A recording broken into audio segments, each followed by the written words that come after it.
আসসালামু আলাইকুম রহমতুল্লাহি তাআলা বারাকাতু আলহামদুলিল্লাহ ওয়াসসালাতু ওয়াসসালামু আলা রাসূলিল্লাহ বাদ।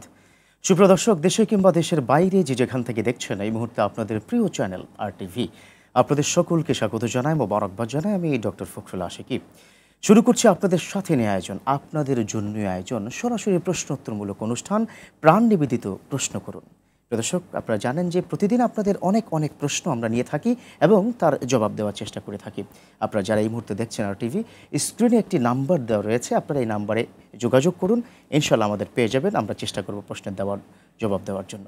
যিনি আজ আমাদের সাথে রয়েছেন বাংলাদেশের স্বনামধন্য একজন শিক্ষাবিদ, বহু গ্রন্থের যিনি প্রণেতা, হাজার হাজার শিক্ষার্থীর যিনি শিক্ষক, ইসলামী আরবি বিশ্ববিদ্যালয়ের মাননীয় ভাইস চ্যান্সেলর প্রফেসর ডক্টর আমাদের সকলের শ্রদ্ধাভাজন শামসুল আলম স্যার। জি, আসসালামু আলাইকুম ওয়া রাহমাতুল্লাহি ওয়া বারাকাতুহু। ওয়ালাইকুম আসসালাম স্যার, কেমন আছেন? আলহামদুলিল্লাহ। স্যার, অনেক ব্যস্ততার মাঝখান দিয়ে আপনি আজকে আমাদের এখানে এসেছেন, সময় দিয়েছেন, সেজন্য অনেক কৃতজ্ঞতা। নিশ্চয়ই স্যার জানেন মাহে রমাদানে যেটা শাহরুল মুআসা, সহমর্মিতার একটি মাস, আমাদের রহমতের দিন কিন্তু পেরিয়ে যাচ্ছে। আমরা কি আসলে নামাজ সঠিকভাবে পড়তে পারছি কিনা, কিংবা ইফতারি কিংবা সাহারি কিংবা আল্লাহর সেই বিধান অনুযায়ী চলতে পারছি কিনা, সেটাই কিন্তু প্রশ্ন। স্যার, এই যে শাহরুল মুআসা, সহমর্মিতার যে মাস, এটা সম্পর্কে যদি আপনি একটু বলতেন। আলহামদুলিল্লাহ, আসলে রমজানের শ্রেষ্ঠত্বের আরেকটা কারণ হলো যে এই মাসটি সহমর্মিতার মাস। তার মানে আমরা পরস্পরের মধ্যে আমাদের সহমর্মিতা, সম্প্রীতি আর বৃদ্ধি পাবে। এবং ইসলাম আসলে দুনিয়ায়, ইসলামের সভ্যতা যে টিকে আছে এবং থাকবে আনুষ্ঠানিক কোনো ইবাদতের জন্য না, এই জিনিসগুলির জন্য মূলত ভ্রাতৃত্ব, বড়দের প্রতি শ্রদ্ধাবোধ, ছোটদের প্রতি স্নেহ করা, হ্যাঁ, মানে এই যে সম্প্রীতি, ভালোবাসা, একটা সুন্দর এবং শান্তিপূর্ণ সমাজের জন্য যা যা দরকার ইসলাম সবগুলো দিয়েছে মাশাআল্লাহ। এবং আমি মনে করি এই সহমর্মিতা প্রতিষ্ঠায় রোজার বিশাল ভূমিকা আছে। রোজা যদি আপনার আমার মধ্যে সহমর্মিতা সৃষ্টি না করে, তাহলে কে করতে পারবে? জি, কারণ রোজাই শেখাচ্ছে ক্ষুধার্ত থাকা। আচ্ছা, রোজাই শেখাচ্ছে আমাকে পিপাসার্থ থাকা, তৃষ্ণার্ত থাকা। এবং আপনি মনে করেন শুধু কি উপবাস, তারপরে একটু বিরতি দিয়ে আবার লম্বা তারাবি, মাশাআল্লাহ, সামান্য বিরতির পরে আবার সাহারি, মাশাআল্লাহ, আবার জেগে যাচ্ছি, তার মানে হচ্ছে তারপরে কি আবার ঘুমাতে, জি, আবার ঘুমানো যাচ্ছে, আবার ফজর। জি, বিধায় এতে বুঝি যে সহমর্মিতা কতটা দরকার এবং একজন আরেকজনকে ইফতার খাওয়াচ্ছি। স্যার, এটা নিয়ে কিছু প্রশ্ন আছে, আপনাকে জানিয়ে রাখছি। আমাদের অনলাইনে প্রচুর পরিমাণে প্রশ্ন ইতিমধ্যে চলে এসেছে। এর মধ্যে প্রথম প্রশ্নটি ইফতারকে কেন্দ্র করি। এক ভাই লিখেছেন, আমি জানি যে সুদখোরের খাবার খাওয়া জায়েজ নেই, কিন্তু কোনো ব্যক্তি জানি তিনি সুদের সাথে জড়িত আছেন, তার বাসা থেকে যদি আমার বাসায় ইফতারি আসে, সেক্ষেত্রে আমি খাবো কিনা? ও আচ্ছা, আপনি যদি আসলে না সুদখোরের খাবার খাওয়ার, সে তো আপনার সুদের অংশটাই আপনাকে দিয়েছে, এটা নিশ্চয়তা নাই। আচ্ছা, এবং সে গুনার সাথে জড়িত, আমার মনে হয় আপনি যদি ফিরিয়ে দেন, এটা আর একটা অন্য ধরনের বাজে কাজ হবে। জি, বরং সম্প্রীতি যেহেতু ইসলামের কথা, আপনি গ্রহণ করেন, বরং তাকে এনিয়ে বিনিয়ে আপনি বিভিন্ন সময় বুঝিয়ে দেন যে রিলেশনটা বিল্ড আপ করা যায়। জি জি জি, একটা গুনাহ করলেই তার খাদ্য গ্রহণ করা যাবে না, তার থেকে নেওয়া যাবে না, স্বাভাবিক সম্পর্ক রাখা যাবে না, এভাবে তো আপনি বিচ্ছিন্ন হয়ে যাবেন। ইসলাম তো বিচ্ছিন্ন কাউকে করতে চায় না।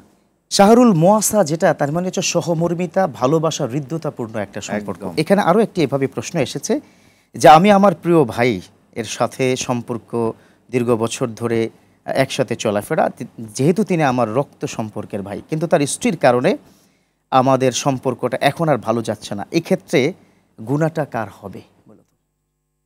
না, গুনাহ তো আমি যেটা বুঝি যে ভাইয়ের বউ এই কাজটি করছে। জি, কারণ এই ভাইয়ে ভাইয়ে বাংলাদেশে দেখা যায় বা পৃথিবীর অন্য দেশও কি সম্পর্ক থাকে।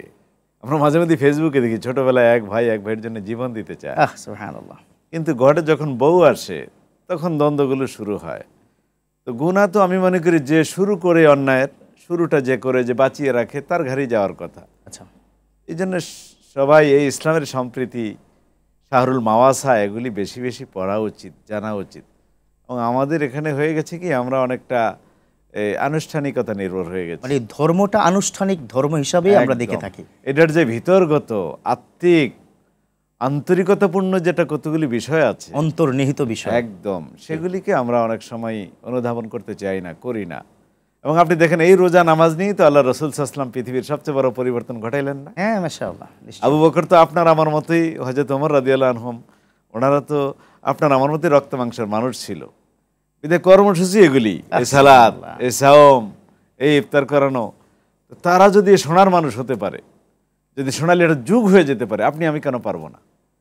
এটার কারণটা কি? এটার মূল কারণটা কি? এটা আমাদের আন্তরিকতার অভাব, নাকি আধুনিকতা অতিরিক্ত হয়ে যাচ্ছে বলে মানুষজন কনক্রিটের মতো করে তাদের হৃদয়টা হয়ে যাচ্ছে? মানুষ কেন যেন এখন মানে কি বলবো, একটা মেশিন হয়ে গেছে এবং আমাদেরকে দুনিয়া এমন পেয়ে বসেছে। আর ওই যেটা বললাম আপনাকে, হৃদয় নাই। আচ্ছা আচ্ছা আচ্ছা, তার মানে কোরআন পড়ি ঠিকই, ওরা প্রত্যেকটা অক্ষরের মধ্যে তার হৃদয়ের মধ্যে ঝাঁকুনি দিত। মাশাআল্লাহ। কিন্তু আপনি আমি 30 পারা তারাবি শুনছি, আমি অর্থও জানি না, এটা নিজেকে কখনো প্রশ্নও করি নাই। এবং একটু আগে যে আপনি প্রশ্নটা করলেন, হয়তো সুদের ব্যবসায়ী করছি, আবার ওই তারাবির আয়াতের মধ্যে পড়া হচ্ছে আহাল্লাহুল বাই'a ওয়া হারামার রিবা, আমার খবরও নাই। আমাদের অনেকক্ষণ ধরে একজন দর্শক আছে, আমরা একটু ফোনটা নিয়ে নিই, তারপরে ইনশাআল্লাহ আলোচনা ফিরব ইনশাআল্লাহ। দর্শক, কে বলছেন, কোথা থেকে বলছেন, আপনার প্রশ্নটি করুন প্লিজ। আসসালামু আলাইকুম। ওয়ালাইকুম আসসালাম। হুজুর, আমার প্রশ্ন হচ্ছে, এই রমজান মাসে তো অনেকে কোরআন শরীফ খতম দেয় এক মাসের মধ্যে, আর আমি কোরআন শরীফ প্রতিদিন 1 পৃষ্ঠা 2 পৃষ্ঠা 1 পৃষ্ঠা 2 পৃষ্ঠা 3 পৃষ্ঠা পড়তে পড়তে পড়তে রোজা এসে কোরআন শরীফ খতম দিছি। এখন যারা রোজার মধ্যে কোরআন শরীফ খতম দেয় তার সওয়াব, আর আমি যে প্রতিদিনের সারা বছর একটু একটু একটু একটু পড়ে কোরআন শরীফ খতম দিছি রোজার মধ্যে, তার সওয়াব কি আমার সওয়াব কি এক হবে? এক হবে কিনা বুঝতে পেরেছি। জি জি, প্রিয় বোন, অনেক অনেক ধন্যবাদ। থাকুন আপনি আরটিভির সাথে, ইনশাআল্লাহ প্রশ্ন উত্তর পেয়ে যাবেন। আমার বোনের এই প্রশ্নের জবাব নিশ্চয়ই আমরা দিব। সময় এসেছে ছোট্ট একটা বিরতির পর ইনশাআল্লাহ তাআলা।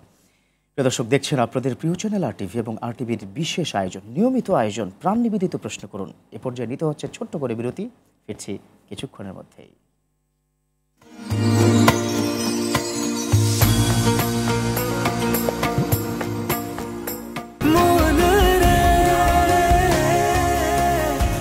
এভাবে ভরপুর বেঁচে থাকাটাই জীবন, আর জীবনের স্বাদের অনিবার্য সঙ্গী প্রাণ।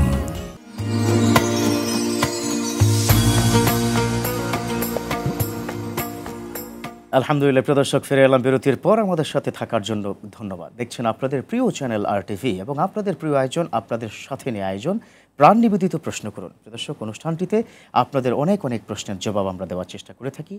স্ক্রিনে কিন্তু নাম্বার দেওয়া রয়েছে, আপনারা প্রশ্ন করুন, আমাদের পেয়ে যাবেন। রয়েছে আমাদের সাথে প্রখ্যাত একজন শিক্ষাবিদ। চলুন আমরা আলোচনায় ফিরে যাই। বিরতির পূর্বে আমাদের এক বোন প্রশ্ন করেছিলেন যে কেউ বা অনেকেই আমরা জানুয়ারি মাহে রমাদানের প্রথম রোজা থেকে শুরু করে 26 রোজা পর্যন্ত টানা কোরআন পড়ে আমরা খতম করি, কিন্তু উনি প্রতিদিন 1 পৃষ্ঠার বেশি পড়তে পারেন না। তাতে করে দেখা যাচ্ছে সেই 1 জানুয়ারি থেকে শুরু করে ধীরে ধীরে তিনি কোরআন খতম করছে। এখন সোয়াবের মধ্যে কোনো তারতম্য আছে কিনা? আসলে মনটাই বড় ব্যাপার, হয়তো ওনার আন্তরিকতা অন্যের চেয়ে বেশি। আচ্ছা, এটাও হতে পারে। ইভেন আপনি জানলে খুশি হবেন যে হাদিসে আছে যে আল্লাহ যে ইয়াকরাউল কোরআন ও ইয়াতাআত্তা ফালাহু আজরান, যে কোরআন পড়ে এবং পড়তে গিয়া বেজে যায় তার জন্য দ্বিগুণ সওয়াব। ভুল হইল, হ্যাঁ, তার মানে বেজে যাচ্ছে, আটকা যাচ্ছে, সমস্যা হচ্ছে, তারপরেও সে অব্যাহত রেখেছে পড়া, তার জন্য দ্বিগুণ। আসলে মানুষকে উদ্বুদ্ধ করাই হলো ইসলামের লক্ষ্য। স্যার, এটা আমি বোনকে সাথে সাথে এটাও বলবো, শুধু এই খতম করা থেকে বেরিয়ে এসে, অথবা খতমের মধ্যেও থাকেন কিন্তু একটু বোঝার চেষ্টা করি আমরা। আজকাল অনেক বোনই, শিক্ষিত বোনরা অনেকেই তাফসির পড়ছেন, অনুবাদ পড়ছেন এবং সে অনুযায়ী নিজেকে গঠন করছেন। বিদায় খতম করার যে আমাদের দেশের রেওয়াজ চলুক, কিন্তু পাশাপাশি আমার মনে হয় একটু অর্থ জানা উচিত, ব্যাখ্যা জানা উচিত, তাই না? আমাদের বোনকে আমরা একটু আশ্বস্ত করতে চাই যে আপনি ভয় পাবেন না, আপনি যে ইচ্ছা করেছেন ডাবল সোয়াব পাবেন, আপনি স্যার বলে দিয়েছেন, অতএব কোনো অসুবিধা নাই। আমাদের অনলাইনে অনেক প্রশ্ন চলে এসেছে স্যার, আমরা একটু কয়েকটা প্রশ্নের দিকে যেতে চাই। আচ্ছা, হঠাৎ করে একটা পিকুলিয়ার প্রশ্ন আসলো আমার এখানে, দেখতে পাচ্ছি। সেটা হচ্ছে এক ভাই, তিনি প্রশ্ন করেছেন, ইদানিংকালে বিশেষ করে গতকালকে গাজীপুরে তিনি দেখেছেন ঘোড়ার গোশত বিক্রি করা হচ্ছে এবং সেক্ষেত্রে অনেক মানুষ, খুব উৎসুক জনতার ভিড়, পাশাপাশি তারা ঘোড়ার গোশত কিনছে। ইসলাম কি বলে? না, এটার ফিকহি একটা মতভেদ আছে। মাযহাবের যে ইমামগণ আছে তার মধ্যে একজন বলেছেন যে এটা খাওয়া জায়েজ হবে, আর অন্য সবাই বলেছেন যে জায়েজ হবে না। এবং কোরআনের দলিল দিয়েছেন যে সেখানে বলা হয়েছে, ঘোড়ার ব্যাপারে বলা হয়েছে যে এটা আসলে আরোহণের জন্য আল্লাহ সৃষ্টি করেছেন, শুধুমাত্র আরোহণ, রাইট। বিদায় গোশত খাওয়ার বহু পশু আছে। ইসলামের ইতিহাসে যুদ্ধ মূলত ঘোড়া দিয়ে হয়েছে, কিন্তু এই প্রাণীগুলিকে আমাদের বাঁচিয়ে রাখা উচিত। এগুলো বাহনের জন্য ঐতিহ্যবাহী এবং বাহনের জন্য যতটা কার্যকর একটা গরু কিন্তু সেভাবে কার্যকর না। এই জন্য এইসব ব্যাপারেও খেয়াল রাখা উচিত। গরু খাবো আমরা, ছাগল খাবো, মহিষের গোস্ত খাবো, আপনি যেটা বলেন যে অনেক অপশনই তো আছে। জি জি জি, তাহলে এটাকে আমরা অনুৎসাহিত করলাম করলাম জি, এবং এটাকে জায়েজ যেহেতু সবাই বলেনি, তাহলে এটাকে আমরা ওই পর্যায়ে রেখে দিতে চাই। ওয়াইসি এখনো এই ক্ষেত্রে পূর্ণাঙ্গ ফতোয়া দেওয়া হয়নি। জি স্যার, আমরা অনেকগুলো প্রশ্ন পেয়েছি, তার মধ্যে একটা প্রশ্ন এসেছে। একজন প্রশ্ন করেছে যে আমাদের দেশের অনেকেই আছে যারা ব্যবসার মধ্যে প্রতারণা করার চেষ্টা করে থাকে, কিন্তু তারা রোজাও রাখে। সেক্ষেত্রে আমরা তাদের কাছ থেকে গিয়ে পণ্য কিনবো কিনা, মানে তিনি জানেন এই লোক প্রতারক বা এই ব্যবসা নিয়ে সিন্ডিকেট করেন, তার কাছে পণ্য কিনবেন কিনা? স্যার, এই প্রশ্নের জবাব আপনি দিবেন। অনেক দর্শক আছে, অন্তত একটা ফোন নিতে হচ্ছে। দর্শক কে বলছেন, কোথা থেকে বলছেন এবং প্রশ্ন করুন। দর্শক কে বলছেন, কোথা থেকে বলছেন? ওয়ালাইকুম আসসালাম ওয়া রাহমাতুল্লাহ। আমি সিরাজগঞ্জ থেকে বলছিলাম, মোতালেব হোসেন। কি প্রশ্ন করুন? হুজুর, দুটি প্রশ্ন। প্রথম প্রশ্ন, যে অন্ধকার কক্ষে সব ধরনের নামাজ আদায় করা যায় কি? আর দ্বিতীয় প্রশ্ন, আমার বাসা মসজিদ থেকে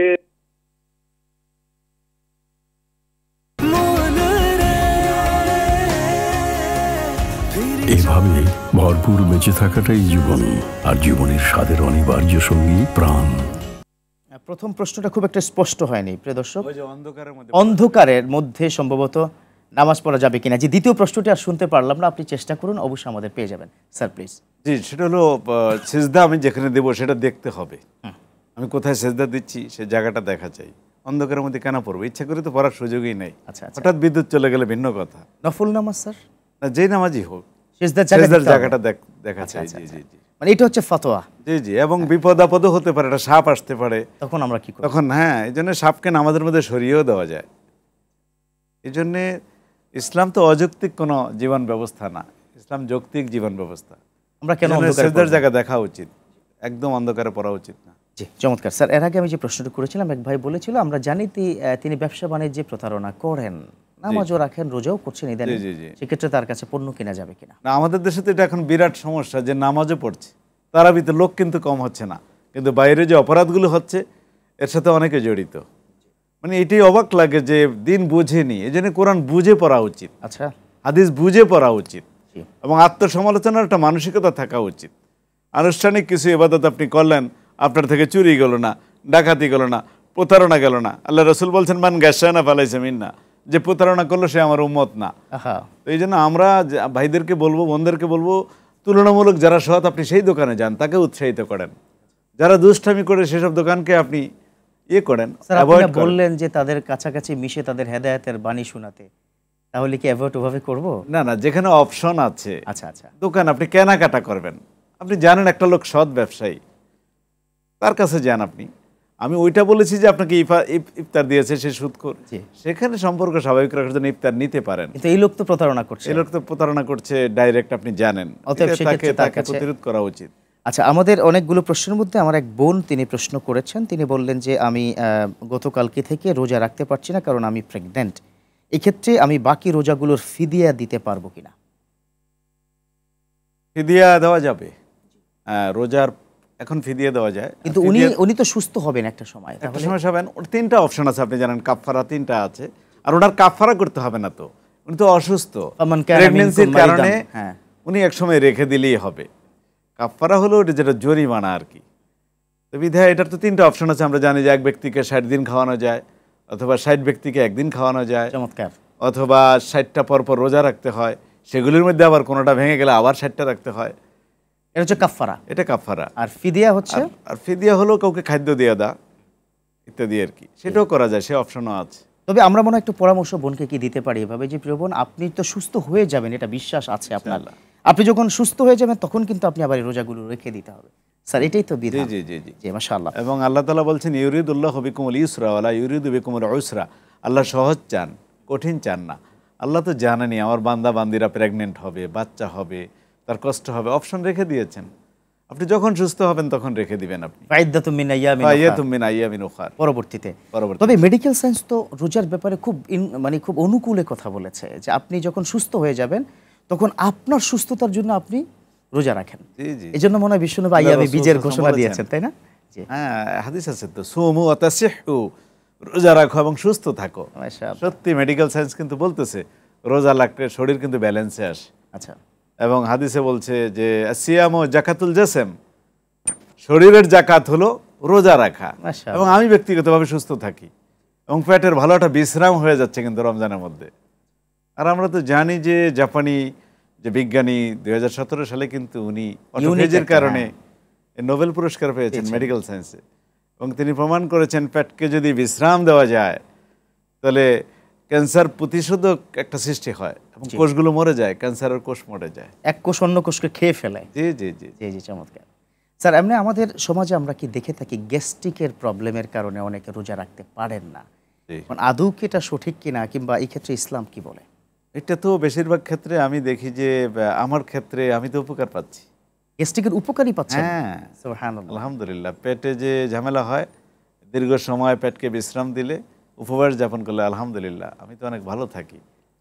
তো যাদের আছে ব্যতিক্রম তো হতেই পারে, আমার মনে ডাক্তারের পরামর্শ নিতে পারে, কিন্তু এই গ্যাস হয় বলে রোজা রাখবে না, এইরকম এটা মনে ঈমান। হয় বৈধ না, এটা ঠিক না। এই ইমানটা মনে হয় আল্লাহর কাছে হ্যাঁ, গ্রহণযোগ্য right, ইমান না। right. যে অনেক দর্শক আছে, একটা ফোন নিয়ে নিচ্ছি। প্রিয় দর্শক, কে বলছেন, কোথা থেকে বলছেন? হ্যালো, আসসালামু আলাইকুম। ওয়ালাইকুম আসসালাম ওয়া রাহমাতুল্লাহ। জি, প্রশ্ন করুন। জি হুজুর, আমি প্রশ্নটা জানতে চাচ্ছিলাম, আমার একটা গাড়ি আছে যেটা আমি নিজে কাজে ব্যবহার করি, বাকি সময়টা ভাড়াতে চলে। এখন এই গাড়িটার উপর কি যাকাত দিতে হবে কিনা? জি, থাকুন, আপনি আমাদের সাথে ইনশাআল্লাহ প্রশ্ন উত্তর পেয়ে যাচ্ছেন। আসলে এই ব্যাপারে মৌলিক কথা হলো যে নিজের চলাচলের জন্য তো একটা গাড়ি লাগে, এর চেয়ে বেশি থাকলে সেটার উপর আপনি জাকাত দেবেন। তো উনি আবার মাঝখানে এটা দিয়ে উনি আবার ইনকামও করেন। আমার মনে হয় এটার জাকাত লাগবে না, এই জন্যে যে বা ওইটা করতে পারে সে যে কি পরিমাণ ভাড়া আসে, জাকাত পরিমাণ ভাড়া আসে কিনা, তাহলে তার 2.5% দিবে। সেক্ষেত্রে তো পণ্যের রেট অনুযায়ী হয় না, তিনি ইনকাম করবেন, সেই ইনকাম ব্যাংকে যদি 1 লক্ষ টাকা থেকে যায়, এটা যদি 1 বছর পর্যন্ত ঘুরে তাহলেই তো তাহলে আমার মনে হয় ওনার ব্যাপারে জাকাত দিতে হবে না, কারণ একটা লোকের একটা গাড়ি এটা থাকতেই পারে। জি স্যার, আমাদের সময় এসেছে আবার একটা ছোট্ট বিরতি, তারপর ইনশাআল্লাহ আমরা আলোচনা ফিরছি। দর্শক, দেখছেন আপনাদের প্রিয় চ্যানেল RTV এবং আপনাদের প্রিয় আয়োজন সরাসরি প্রশ্নোত্তরমূলক অনুষ্ঠান প্রাণ নিবেদিত প্রশ্ন করুন। নিচে এ পর্যায়ে আরও একটি ছোট্ট বিরতি, ফিরছি কিছুক্ষণের মধ্যেই।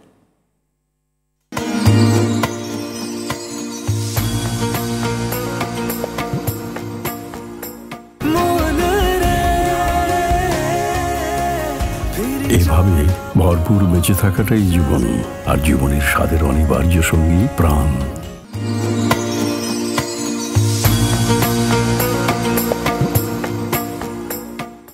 আলহামদুলিল্লাহ, প্রিয় দর্শক, ফিরে এলাম বিরতির পর। আমাদের সাথে থাকার জন্য ধন্যবাদ। দেখছেন আপনাদের প্রিয় চ্যানেল RTV এবং আপনাদের জন্য আয়োজন, আপনাদের সাথে নিয়ে আয়োজন প্রাণ নিবেদিত প্রশ্ন করুন অনুষ্ঠান। প্রিয় দর্শক, অনুষ্ঠানটিতে আপনাদের প্রশ্নের জবাব দেওয়ার জন্য আমরা প্রস্তুত থাকি। স্ক্রিনে একটি নাম্বার দেওয়া রয়েছে, আপনারা ফোন করুন, নিশ্চয়ই আমাদের পেয়ে যাবেন। রয়েছে professor doctor Shamsul Alam sir, যিনি ইসলামী আরবি বিশ্ববিদ্যালয়ের মাননীয় ভিসি। চলুন তার কাছ থেকে আমরা বেশ কিছু বিষয় সমাধান নিয়ে নিই। বিরতির পূর্বে আপনি অনেকগুলো চমৎকার সমাধান দিয়েছেন ফিদিয়ার বিষয়ে কথা বলেছেন, কোরআন তেলাওয়াতের বিষয়, যেটা সত্যি অসাধারণ কি লেগেছে আশা করি দর্শকের, যে ভুল করলে 2টো সওয়াব। এই বিষয়ে আমারও একটা ছোট্ট প্রশ্ন, যারা সূরা জানেনই না তারা কি বাংলায় এই দেখে উচ্চারণ কি দেখে পড়তে পারবে কিনা? সূরা জানেনই না, হয়তো উনি কখনো কোরআন তেলাওয়াত হয়তো সূরা ফাতিহা পারেন, সাথে ছোট কিছু সূরা পারেন, সূরা বাকারা, এগুলো পড়তেই পারছেন না ঠিকঠাক। তবে আমরা এত কিছু পারি, কোরআন কেন পারি না? এটা কিন্তু আমার মৌলিক প্রশ্ন, তাই না? দুনিয়া আপনি দেখেন, আপনি কম্পিউটার চালাইতে জানেন, আপনি ল্যাপটপ চালাইতে পারেন, এবং এটা শেখার জন্য 20,000 টাকা তিনি কোচিং এ খরচ করতেছেন শেখার জন্য।